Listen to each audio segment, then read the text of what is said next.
जय हिंद। इस वीडियो में हम देखेंगे हिंदी साहित्य के दूसरे लेक्चर को।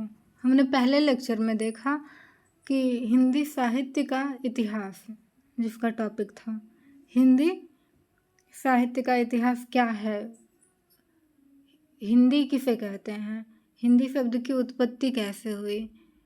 और इस तरह से हमने देखा कि हिंदी शब्द जो है मूलतः फारसी भाषा का शब्द है, परंतु हिंदी शब्द के जो जन्म के पीछे का इतिहास जो है वो क्या है, सिंधु नदी से जोड़ा गया है और भी कई चीज़ें इसमें थीं जिसको हमने विस्तार पूर्वक देखा।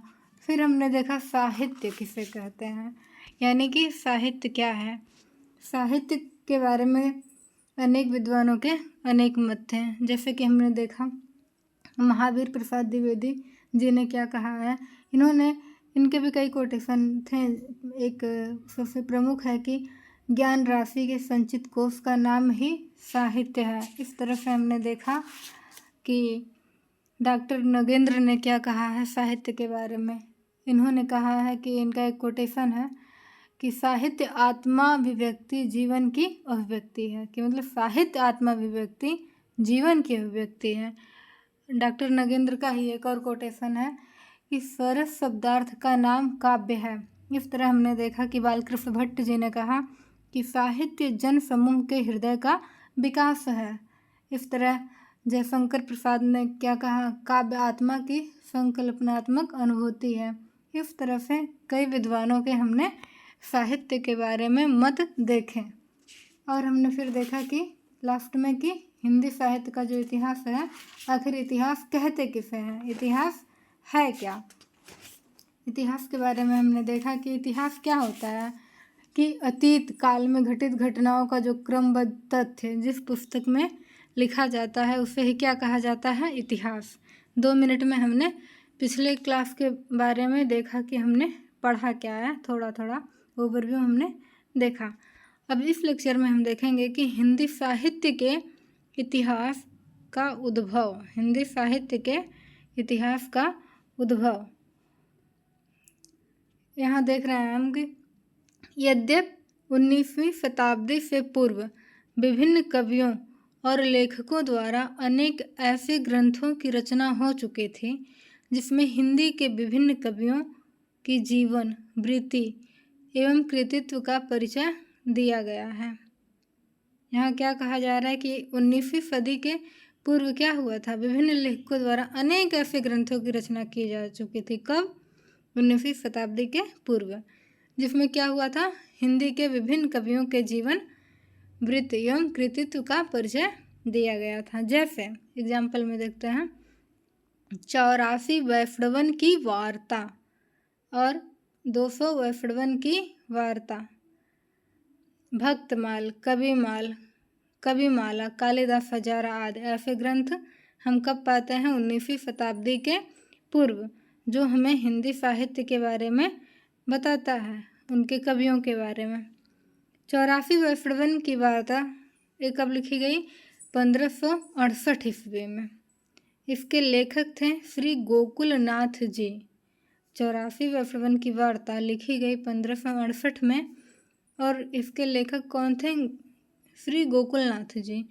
और गोकुलनाथ के पिता कौन हैं, विट्ठलनाथ, और विट्ठलनाथ के पिता हैं वल्लभाचार्य। आगे हिंदी साहित्य में हम लोग जानेंगे इनके महत्व के बारे में, विट्ठलनाथ और वल्लभाचार्य के बारे में भी। यहाँ अभी हम देख रहे हैं कि गोकुलनाथ जी ने क्या लिखा है, 84 वैष्णवन की वार्ता।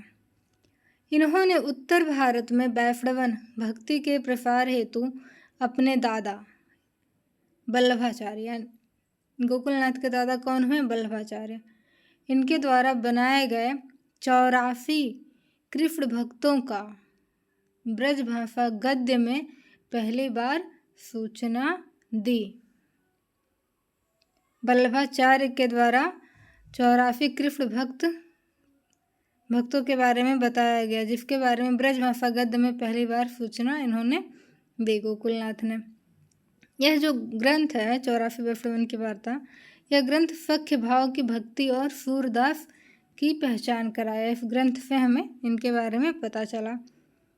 और 200 252 की वार्ता, ये कब लिखा गया? 1568 ईस्वी में। आगे देखते हैं।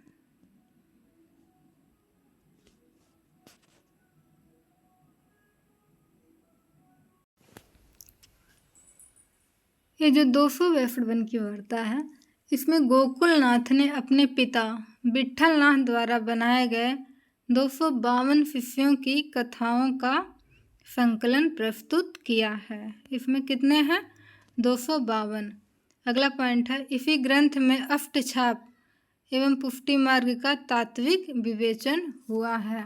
किस ग्रंथ में हुआ है? 252 की वार्ता में। कौन कौन से ग्रंथ का विवेचन हुआ है? अष्टछाप और पुष्टि मार्ग। अगला पॉइंट है, इस ग्रंथ में ही उत्तर भारत के लगभग सभी कृष्ण भक्तों का उल्लेख पाया जाता है। एक ग्रंथ क्या है? कृष्ण भक्तों का इसमें उल्लेख है। अगली रचना है भक्तमाल, जो लिखा गया 1585 ईस्वी में। भक्तमाल कब लिखा गया? 1585 में। इसके लेखक हैं अग्रदास के शिष्य नाभादास की यह प्रसिद्ध कृति है। किसकी है? नाभादास की कृति है भक्तमाल। और लिखा कब गया? 1585 ईस्वी में। जिसके रचना काल को लेकर विद्वान एकमत नहीं है। इस रचना के रचना समय पे क्या है? विवाद है। देखते हैं लेखकों द्वारा क्या माना गया है। डॉक्टर नगेंद्र जो हैं, ये भक्तमाल का समय 1596 ईस्वी मानते हैं। कब मानते हैं? 1596 ईस्वी। और डॉक्टर राम कुमार वर्मा जो हैं, ये भक्तमाल का समय 1585 ईस्वी मानते हैं। जो सर्वमान रूप से इस ग्रंथ के रचना काल को मान्यता है वो क्या है? यही डॉक्टर राम कुमार ने जो माना है 1585 ईस्वी। आगे है हिंदी साहित्य कोश। हिंदी साहित्य कोश के द्वारा भक्तमाल का समय जो है 1592 ईस्वी को माना जाता है। इस तरह हम देख पा रहे हैं कि भक्तमाल की रचना को लेकर क्या है? अलग अलग लोगों के मत हैं।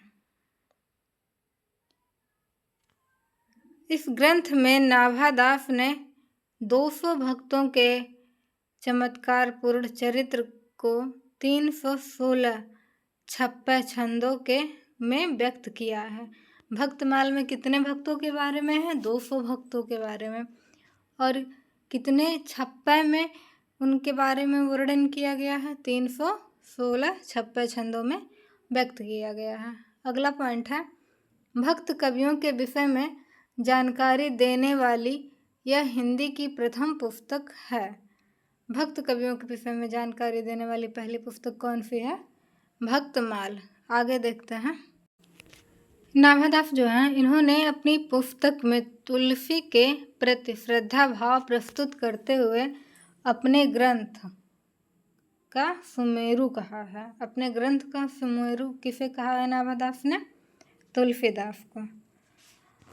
कवि माला, इस रचना के बारे में देखते हैं। कवि माला रचना जो है ये 1655 ईस्वी इसके संग्रहकर्ता तुलसी थे। कवि माला के संग्रहकर्ता तुलसीदास को माना जाता है।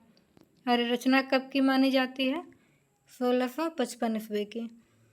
इसमें क्या होता है कि तुलसी जी ने कवि माला में 75 कवियों की भक्तों की रचना संकलित की। अभी हमने देखा भक्तमाल में 200 कवियों के बारे में नाभादास जी ने जिक्र किया है। और जिसको 316 छप्पियों में क्या है उनके बारे में उन्होंने विवेचना की है। और कवि माला में कितने कवियों के बारे में है? 75 कवियों के बारे में। यह जो ग्रंथ है कवि माला, यह अभी अप्राप्य है, यानी कि ये अभी प्राप्त नहीं है। शिव सिंह सेंगर ने अपने ग्रंथ में 8 कवियों का विवरण यहीं से लिया है। ऐसा माना जो शिव सिंह सेंगर हैं, उन्होंने अपनी रचना में क्या है? कहते हैं कि 8 कवि जो उन्होंने लिए हैं यहीं से लिए हैं, इसलिए इस ग्रंथ की कल्पना की जाती है। अब हम देखते हैं कालिदास हजारा के बारे में। ये सारी वैसी पुस्तकें हैं जो 19वीं शताब्दी के पहले लिखी हुई हैं। कालिदास हजारा जो है ये लिखा गया है 1718 ईस्वी में। और इसके बारे में देखते हैं पॉइंट। रीति ग्रंथकार कालिदास त्रिवेदी द्वारा रचित ग्रंथ 292 कवियों के लगभग 1000 पद संग्रहित किए हैं। कालिदास त्रिवेदी ने लिखा है कौन सा ग्रंथ? कालिदास हजारा। कब लिखा है? 1718 ईस्वी में। कालिदास हजारा में कितने कवियों के बारे में वर्णन है? तो 292 कवियों के बारे में वर्णन है। और कितने पद में इन कवियों के बारे में क्या है? विवेचना की गई है, लिखा गया है। तो कितने पद हैं? 1000 पद हैं। अगला पॉइंट है, इस ग्रंथ को शिव सिंह सेंगर एवं मिश्र बंधु विनोद का प्रेरक तथा आचार्य ग्रंथ माना जाता है। कौन से ग्रंथ को? कालिदास हजारा को। इस ग्रंथ को क्या माना जाता है? शिव सिंह सेंगर एवं मिश्र बंधु विनोद का प्रेरक तथा आधार ग्रंथ माना जाता है। इन सब रचनाओं में किंतु जो उपयुक्त रचनाओं में कालक्रम, संयम, संवत, क्रमबद्धता एवं ऐतिहासिकता का अभाव होने के कारण इतिहास की संज्ञा नहीं दी जा सकती। अभी हमने जितने भी ग्रंथों के बारे में देखा जो 19वीं शताब्दी के पहले लिखे गए, चाहे वो 84 वैष्णवन की वार्ता हो, चाहे 200 वैष्णवन की वार्ता हो, या फिर भक्तमाल हो, चाहे कालिदास त्रिवेदी का कालिदास हजारा ही क्यों ना हो, इन सब रचनाओं में क्या है? किसी भी चीज़ को इतिहास कहने के लिए, किसी चीज़ का इतिहास कहने के लिए उसका क्या है? कालक्रम, सन, संवत और क्रमबद्धता होना आवश्यक है। और इन सभी रचनाओं में इन सारी चीज़ों का क्या है? अभाव है। इसलिए क्या है? इन सारी रचनाओं को क्या है? इतिहास नहीं माना जाता। ऐतिहासिकता के अभाव के कारण इन्हें हिंदी साहित्य का पहला इतिहास ये सब नहीं माना जाता। अब हम देखते हैं कि अतः हिंदी साहित्य के इतिहास लेखन की शुरुआत 19वीं शताब्दी से मानना तर्कसंगत है, क्योंकि 19वीं शताब्दी से जब रचनाएं लिखी गई, ग्रंथ लिखा गया, तब उनमें क्या है? उनकी ऐतिहासिकता प्रमाणित करने के लिए कालक्रम, सन, क्रमबद्धता ये सभी क्या हैं? मिली हुई हैं। धन्यवाद इस वीडियो को पूरा देखने के लिए। अगले लेक्चर में हम देखेंगे गारसादा तासी। यहाँ से हिंदी साहित्य की शुरुआत होती है।